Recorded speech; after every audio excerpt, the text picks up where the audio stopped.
Una spensierata giornata al mare in compagnia che si è trasformata in dramma per un ragazzo di 17 anni residente a Castelfranco Veneto di origine marocchina. Poco dopo le 16 il giovane, nonostante i divieti, si è tuffato da un pontile. L'acqua non superava i 50 centimetri ed il ragazzo ha battuto violentemente il capo sulla sabbia del fondale.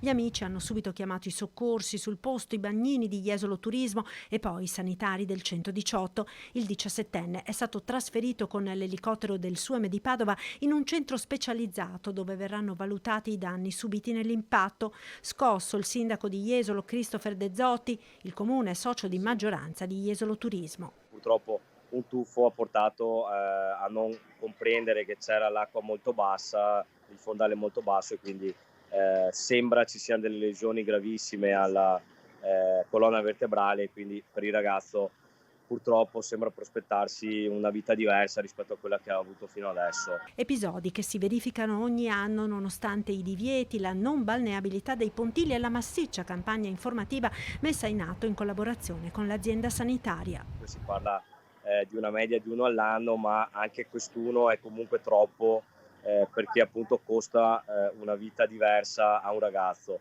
Noi cerchiamo nella maniera più incisiva possibile di comunicare, è partita da qualche settimana anche per quest'anno la campagna comunicativa dell'ASL appunto nei confronti soprattutto dei più giovani, perché spesso le persone che occorrono in questi incidenti sono giovanissimi, come in questo caso di 17 anni, però probabilmente dovremmo cercare di fare ancora di più, magari cercando di andare a trovare direttamente i ragazzi sui social, magari su TikTok, nei canali che loro maggiormente utilizzano, per far capire che non è una questione di divertimento o di tagliare un'occasione di divertimento, ma è proprio una questione di salute. Una campagna informativa sui canali social utilizzati dai giovani che dovrà partire quanto prima, visto il già grande numero di turisti e pendolari sul litorale. Oggi, primo giorno del ponte del 2 giugno, è ufficialmente iniziata la stagione estiva e complice il bel tempo è stata una giornata di grande afflusso sulla spiaggia di Jesolo e su tutta la costa veneziana, con lunghe code fin dal mattino, soprattutto lungo la Treviso Mare e la Jesolana.